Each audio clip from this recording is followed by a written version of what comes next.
Good morning, good afternoon, good evening guys, gals and gentlebuds, and welcome back to the shed. Obviously today we're not in the shed.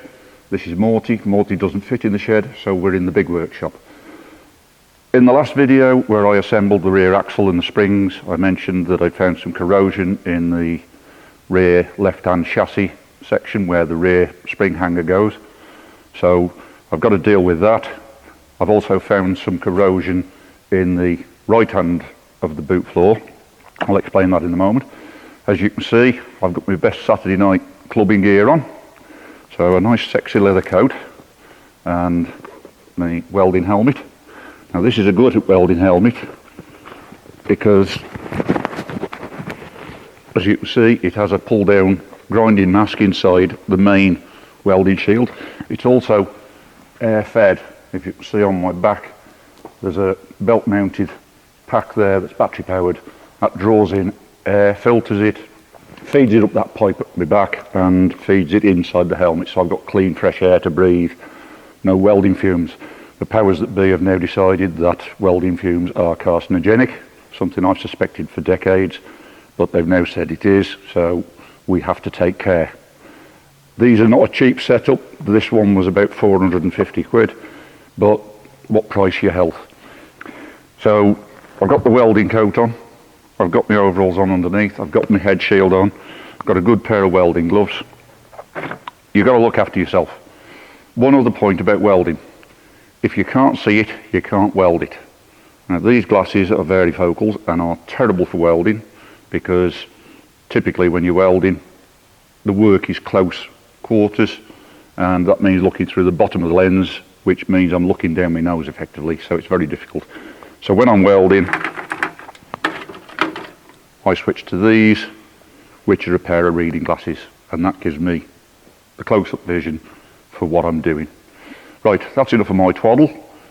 I'll move the camera and show you what we've got to deal with, and we'll get stuck in. So this is the first piece. That big hole is where the filler neck for the fuel tank used to pass through before it comes out of that hole there, and that's where the floor has rotted away. And that was just gobbed over with some mastic and body filler and a bit of silicone sealant. I don't know why they'd done that, because it's had patches welded in, it's had weld repairs done. I can only assume that that weld repair was done prior to this being gobbed over, and whoever gobbed over this didn't have the welding facilities. So that's the first job. If I just swing the camera around gently, that is the boot floor, and that is approximately where the new fuel tank will go. What I shall do is cut a square hole in the floor, and the tank will be supported from underneath on some brackets I'll fabricate, and the tank will sit, the top of the tank will sit about there. That will be boxed in so that when I'm filling it, if any fuel spills, it's not in the cabin with me. Just that's just MS-UK regulations and common sense really. The other thing I would say, if you're doing any weld repairs, keep one of these handy, good fire extinguisher. CO2 is great because it will blow the fire out quickly. 9 times out of 10 when you're welding on a vehicle, unless you've got a serious fuel source like a fuel tank nearby, the only thing that's burning is paint and underseal, and that's very easily dealt with if you're quick. Right, so that's the first part of the job. I'll reposition and show you the chassis leg. Right, so this is the left hand rear spring mounting area. That's the hole where the shackle bushes go through, and as you can see, the bottom of that leg has rotted out completely. It's been patched before. using relatively thin steel, I think. So that's all got to be cut out, cleaned up and patched, plated properly and made strong again. So let's get to it. Right, so I've got a sheet of 1mm thick mild steel, brand new, so nice and shiny. And the first thing I'm going to do is mark out the plate that I want. So I've measured up what I need, and it's 155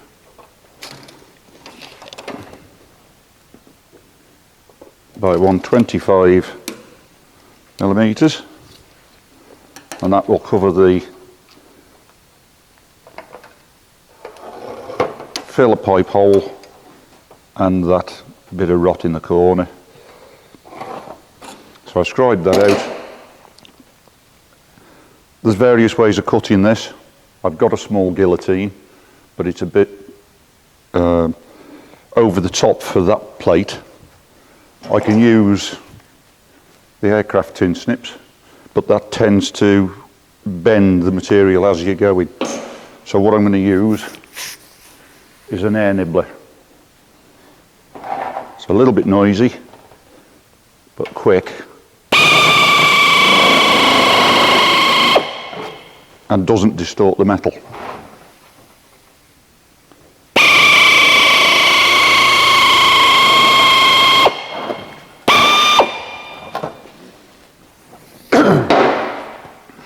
And then I can just use the snips to finish the cut off.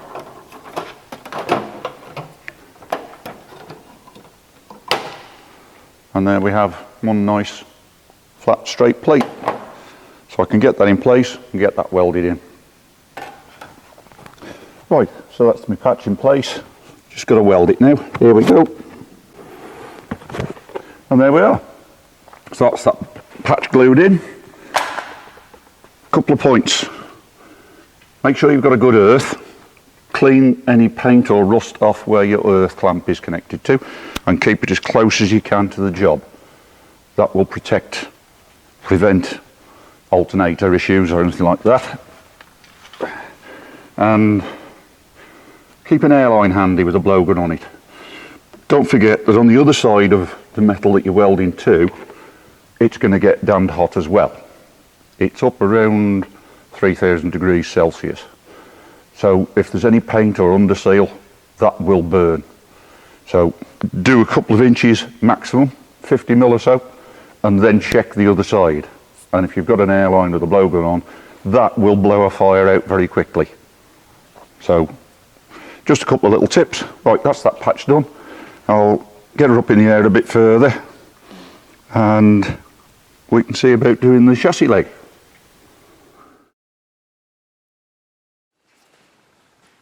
Right, so I've got my old piece of the chassis rail, such as it is. I can use that as a template to mark out to cut a new piece. I want to make it as a one-piece channel. So first thing first, get that right to that end. Make sure that is flush to this edge, and then I can scribe down there. If I scribe there, that'll show me where that end is. Then I can roll that, like so. Make sure that is flush to that edge. Scribe.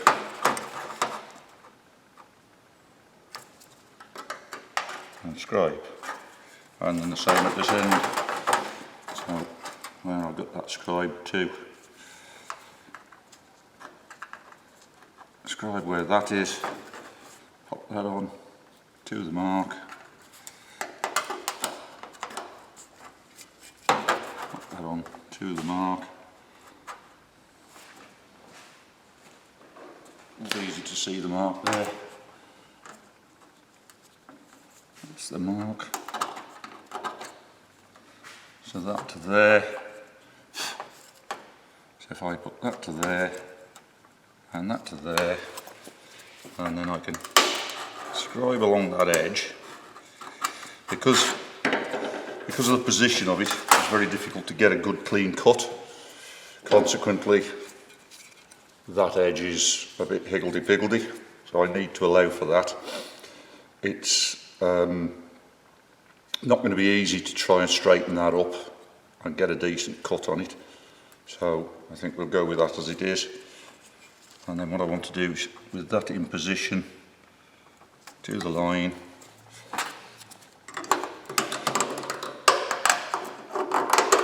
straight around the inside of that bush hole, and likewise at this edge.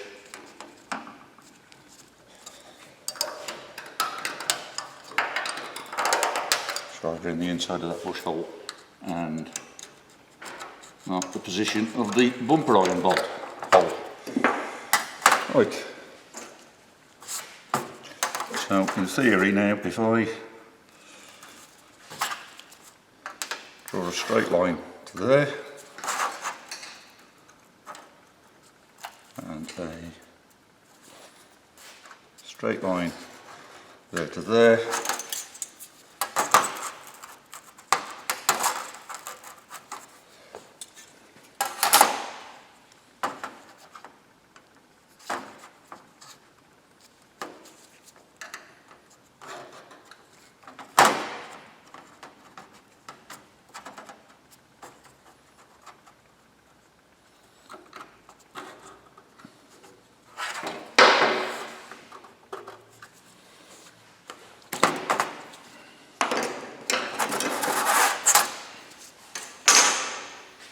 and that should, if I cut that out, fold it on those two lines, that should give me a channel that should be a pretty much straightforward replacement of that.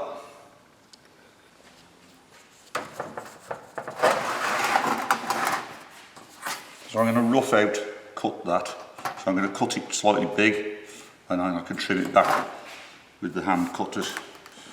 It's going to be noisy.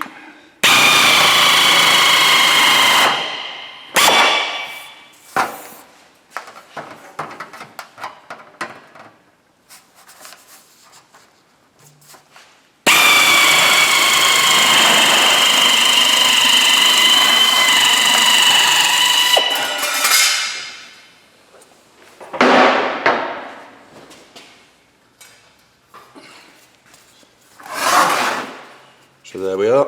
I can now hand cut that with the tin snips.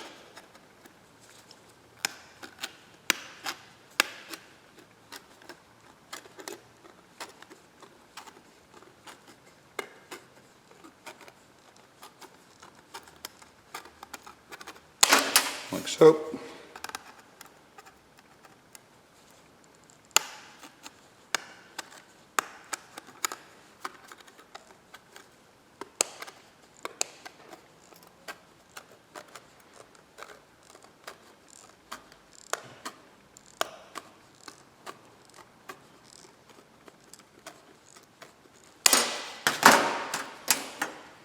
That's the basic shape. Fold those. I think I'll drill the holes first. So I'll do those with a step drill bit or a cone bit. That bush tube in the chassis is far too corroded to use again, plus it'll be a nightmare trying to cut that out without destroying it. So I'm going to make a new tube. I've got a lump of steel in the lathe. It's only a basic lathe.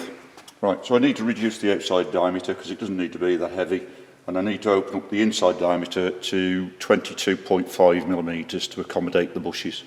So here goes.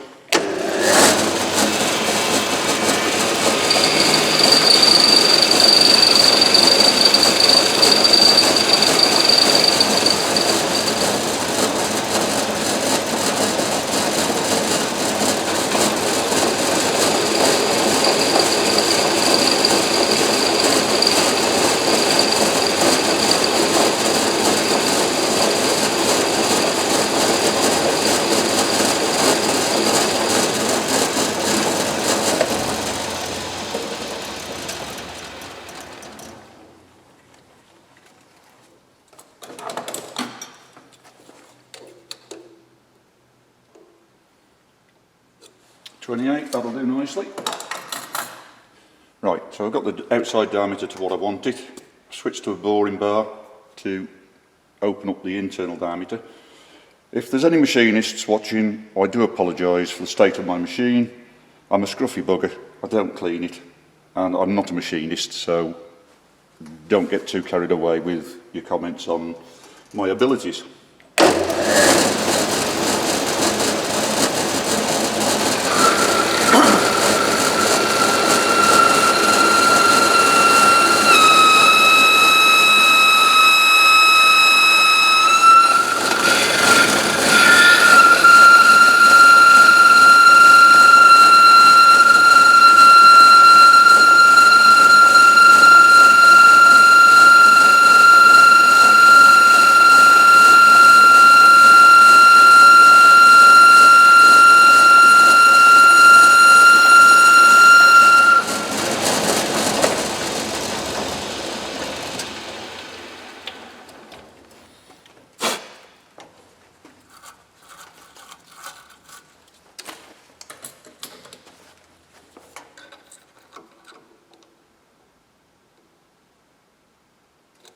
Perfect.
Right, so that's turned it down to 35mm long, which is exactly what I want.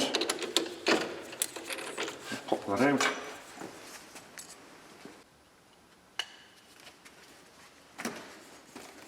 And that then is a perfect fit in there for the bushes to go in. So I've just got a weld around there, weld around the other side, and then that section can be installed on the vehicle.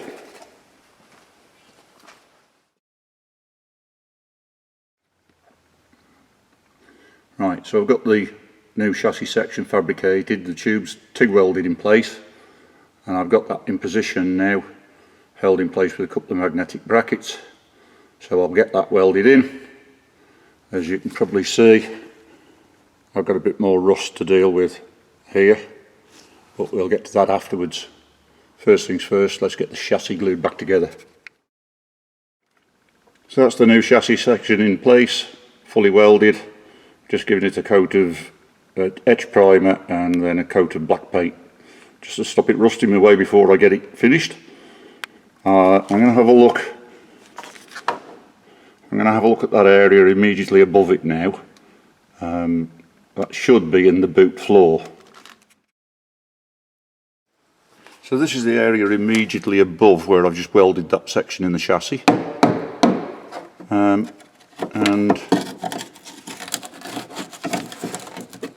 there is a plate been put in, but it appears to have been put in with silicone.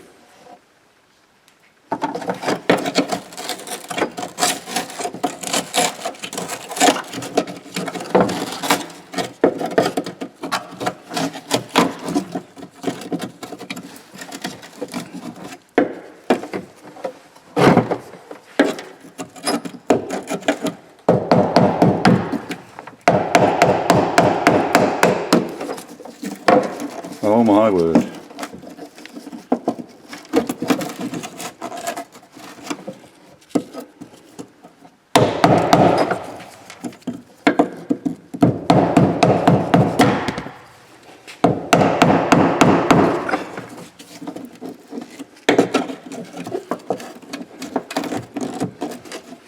This looks like some championship level bodgery.